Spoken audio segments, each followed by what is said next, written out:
وقتی داشتی خودت رو شکل میدادی، وقتی متوجه شدی که برای بقا پیدا کردن احتیاج به فردیت دارم، شروع کردی خودت رو شناختن، همراه اون داشتی واکنش آدمای اطرافت رو نسبت به خودت بررسی می‌کردی و نگاه کردی و متوجه شدی به عنوان یه بچه 5 ساله، 4 ساله، 6 ساله نگاه کردی و متوجه شدی که یه سری کارا هست که وقتی من می‌کنم اطرافیانم میپذیرن، یه سری کارا هست که وقتی من می‌کنم اطرافیانم خوششون نمیاد، یه سری کارا هست که به نظر قابل قبول میاد، یه سری کارا هست که به نظر غیر قابل قبول میاد. شروع کردی از اون کارهایی که قابل قبوله بیشتر و از کارهایی که غیر قابل قبوله کمتر انجام دادن. متوجه شدی که وقتی من حساس و مهربونم، بابام بهم میگه که پسر انقدر مهربون نیست، مرد که گریه نمیکنه، قرار نیست تو انقدر احساساتی باشی. در مورد احساساتت وقتی حرف میزدی سرکوب میشد به عنوان یه پسر و تصمیم گرفتی که اون کاری رو بکنی که پدرت خوشش میاد. یه ماسک گذاشتی جلو خودت، یه بخشی از خودت گذاشتی تو سایه، ندیده گرفتی. یه بخشی از خودت، اون بخش ظریف و احساساتی و لطیف خودت رو گذاشتی تو سایه. به عنوان یه دختر متوجه شدی که وقتی من حرفمو میزنم پذیرفته نیست. من موقعی پذیرفته شدم که مهربون باشم، سکوت کنم، دوست داشتنی باشم، مثلا مطیع باشم و بعد اون بخش جنگجو، اون بخشی که میخواد مقاومت کنه، میخواد حرفشو بزنه، میخواد حضور داشته باشه، چاکرای پنجم تو بستی گذاشتی کنار. یه ماسک دیگه گذاشتی. خب و ما با این ماسکا رو افتادیم توی زندگی کردن. اشکالی نداره. ماسک لازمه برای زندگی. ولی بعد از این مدتی یادمون رفت خودمون کی هستیم. فکر کردیم ما ماسکاییم. از اونجا شادوهای ما شکل گرفتن، سایه‌ها از اونجا شکل گرفتن. بخشایی از تو که بنا به دلایلی تو بچگی باید میذاشیشون کنار، به عنوان یه بچه مثلا 6 ساله مجبوری کاری بکنی که پدر مادرت دوست دارن. در غیر این صورت نمیتونی بقا پیدا کنی. برای همین تمام این داستان ایگو انقدر هوشمندانه است، انقدر ظریف و دقیقه که باید اتفاق بیفته. تو باید ماسک ایجاد می‌کردی، باید از خودت محافظت می‌کردی. اگه بابات کسی بود که مثلا وقتی تو میگفتی میخندیدی خوشش نمیومد، خب بابات برای تو خدا بود، باید کاری می‌کردی که خوشش بیاد. بچه 7 ساله که این قدرت رو نداره که برگرده بگه بابای من همچین آدمیه، من میرم خودمو پیدا می‌کنم. نه، بچه 7 ساله کارش اینه که موقعیت خودش رو یه جوری ایجاد کنه که پذیرفته شده باشه، قابل قبول باشه. ولی آدم 35 ساله دیگه کارش این نیست. آدم 35 ساله اینه که متوجه بشه خودش کیه، متوجه بشه چه ماسکایی جلوی صورتشه، ماسکا رو بذاره کنار، هر روز بیشتر شبیه خودش بشه. چه جوری با پذیرفتن خودت. راه دیگه وجود نداره. خودت رو میپذیری و هر بار که خودت رو میپذیری یه لحظه تصور کن. یه مثال خیلی خوب. بخشایی از خودت که نمیپذیری مثل یه توپ از این توپایی هست که توپ، هر توپی که خب خیلی مهم نیست. تصور کن میخوای یه توپو زیر آب نگه داری. یعنی توپای پلاستیکی باد می‌کنی، می‌خوای زیر آب نگه داری، دستت رو بذاری روش، انرژی مصرف کنی که زیر آب بمونه. اگه دستت رو برداری چی میشه؟ بلافاصله میاد بالا. پس تو باید تا آخر عمرت انرژی مصرف کنی تا این توپ زیر آب بمونه. به محض اینکه دستت رو برداری میاد بالا و تو نمی‌خوای بیاد بالا. چرا؟ چون ماسکت تهدید میشه، ایگوت تهدید میشه.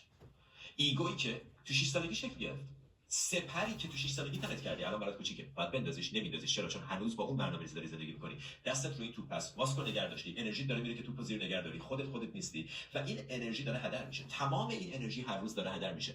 و بذار چیزی در گوشی بهت بگم، ای کاش یه دونه توپ بود، ای کاش 7 تا توپ بود، 1000 تا توپه که تو با انرژی تو توپا رو زیر نگه می‌داری. هر روز بیدار میشی، خودت رو یه شکل دیگه نشون میدی، یه جا باید یه چیزی بگی نمیگی، خودت سرکوب می‌کنی، یه جا می‌خوای واقعیت رو بگی دروغ میگی، یه جا اصلا یادت رفته کی هستی دیگه.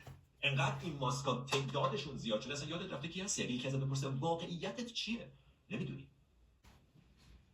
قدرت واقعی تو بودن خودته، نه تظاهر کردن به این که من قدرتمندم. قدرت وقتی از درونت بیاد قدرتمنده. در غیر این صورت داری زور میزنی. تفاوت زور و قدرت رو دقت کن. تفاوت فورس و پاور طبیعت از جنس طبیعت زور نمیزنه. هیچ کجای طبیعت در حال زور زدن نیست. طبیعت قدرت داره. ولی توپا رو زیر نگه داشتی و تصورت اینه که میتونی تا آخر عمرت زندگی کنی. هر روز انرژی داره میره، هر روز 3000 تا توپ زیر نگه داشتی و اتفاقی که میفته اینه هر بار که یکی از توپا رو میذاری بیاد بالا، نه تنها انرژی دیگه هدر نمیشه، اون انرژی که داشت هدر میشه حالا برمیگرده تو سیستمت، تو قوی‌تر میشی. چرا؟ چون انرژی هدر نمیشه.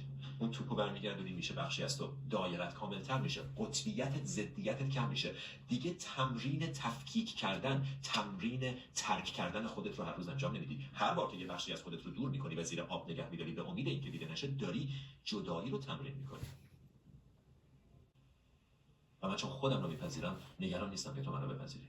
وقتی خودمون رو میپذیریم، جمله کلیدی این لایو، وقتی خودمون رو میپذیریم تو بقیه اون رو نسبت به خودمون جذب نمیکنیم. وقتی دستتو برمی‌داری انرژی برمیگرده به سیستم، قوی‌تر میشی، دیگه لازم نیست نگرانش باشی. توپ. آره من یه مقدار احساساتی‌ام. آره من یه زخم خوردم. و من چون خودم رو میپذیرم نگران نیستم که تو منو بپذیری. وقتی خودمون رو میپذیریم، جمله کلیدی این لایو، وقتی خودمون رو میپذیریم تو بقیه اون رو نسبت به خودمون جذب نمیکنیم. خب حالا تصور کن یکی یکی تصمیم بگیری دستاتو برداری، دستاتو از روی این توپم برداری، این توپم میاد بالا، قدرت این دستم برمیگرده بهت، قدرت‌های رفته رفته این نشتی‌های انرژی کم کم برمیگرده بهت، کم کم برمیگرده بهت و تو قوی‌تر میشی، تو بزرگتر میشی از ترسات، تو بزرگتر میشی از سایه‌هات، سایه‌هات رو شامل میشی. به جایی که سایت یه چیزی باشه که تو نگرانشی، سایت میشه در خدمت خودت و بعد متوجه میشی که سایت رو بیاری تو نور، تو سایه به نظر یه چیز ترسناک عجیب میاد، اون زیر زمین داره نمیدونم وول میخوره، سر و صدا ایجاد میکنه، بعد که میاریش بیرون میبینی یه چیز کوچیک کیوت با مزه است، یه بخشی از منه. ولی وقتی تو نور باشه دیگه ترسناک نیست، تو زیر زمین ترسناکه. گفتن واقعیت از یه دروغ شیرین خیلی بهتره، حتی اگه واقعیت تلخ باشه. اینکه تو برگردی بگی چیه؟ من واقعا هیچ ارتباط خوبی با خودم ندارم. این با اینکه تلخه ولی چون حقیقت داره، یهو انگار تمام بدنت باهاش رزونیت میکنه، تمام بدنت باهاش وایبریت میکنه، تمام بدنت متوجه واقعیت میشه. بدنت واقعیت رو میشناسه، بدنت دروغ رو نمیشناسه، حتی اگه واقعیت تلخ باشه. و بعد به تو این اجازه رو میده که تغییرش بدی. ولی تا قبلش فکر می‌کنی آدما باید دوست داشته باشن، فکر می‌کنی وظیفه آدماست که به تو عشق کنن، فکر می‌کنی آدما تحصیل نمیدونم تا حالا به اندازه کافی آدم خوبو پیدا نکردی که نتونستی رابطه عاشقانه رو تجربه کنی، مدام تقصیر یکی دیگه است. هنر از جایی شروع میشه که خودت رو بپذیری. همه بخشات میشن از یه مجموعه. و بعد دوباره این دایره رو تصور کن، قدیم کج و کله بود، تیکه پاره بود، الان یه دایره است و بعد یهو می‌بینی این دایره کم کم محو میشه. چرا؟ چون دیگه احتیاجی نداره خودش محافظت کنه، دیگه نگران نیست کسی واقعیت رو بفهمه، خودش رو پذیرفته. قبلا ضخیم بود این دایره، حالا هی داره نازک و نازک‌تر میشه تا اینکه محو میشه و بعد با فضای بیرون یکی میشه. دیگه اصلا احتیاجی نیست تو از کسی مراقبت کنی.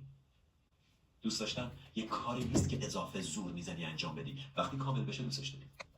دلیل اینکه خودت دوست نداری همه اون سایه‌هایی که نپذیرفتی. دلیل اینکه خودت نمیتونی بپذیری اینه که فکر می‌کنی دوست داشتنی و پذیرفتنی نیستی.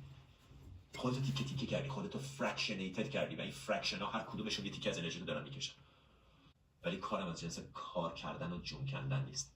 اصلا نمیشه اسمشو کار گذاشت. دارم زندگی میکنم. اکارت توله میگه کار کردن زندگی کردن، زندگی کردن کار کردن.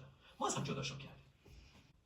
نمیتونی تو کار بری بگی من تو کار یه آدم اینجوری ام، بعد بیای تو زندگی و تو روابط یه جور دیگه ای نقش بازی کنی. The way you do anything is the way you do everything. هر جوری که هر کاری رو انجام میدی همون جوریه که همه کارا رو انجام میدی. همه چیز زندگیه. کار که از زندگی جدا نیست. من یه بخشی وقتی خودت کامل بشی، نقشت تو جریان کلی هم کامل میشه. تو این تیکه از پازلی، اگه این تیکه کامل بشه تازه تو نقش کلی پازل شکل میگیره. اتفاقای خوب اتفاقای خوبن، اتفاقای بدن اتفاقای خوبن. اکارت توله میگه نه خوبی هست نه بدی، فقط یه خوب بزرگ هست که بدی رو هم شامل میشه. کسی که زندگی رو فهمیده باشه از اینجور چیزا میگه. کسی که زندگی رو نفهمیده باشه میگه این خوبه این بده، اینو دوست دارم اونو دوست ندارم، کاش اینا دست نره، کاش داداشم نمیمرد، کاش برادرم، کاش نمیدونم مامانم دوستم داشته باشه، کاش پول. اتفاقای خوب و بد نداریم، فقط یک خوب بزرگ هست که کله و اون بد رو هم شامل میشه.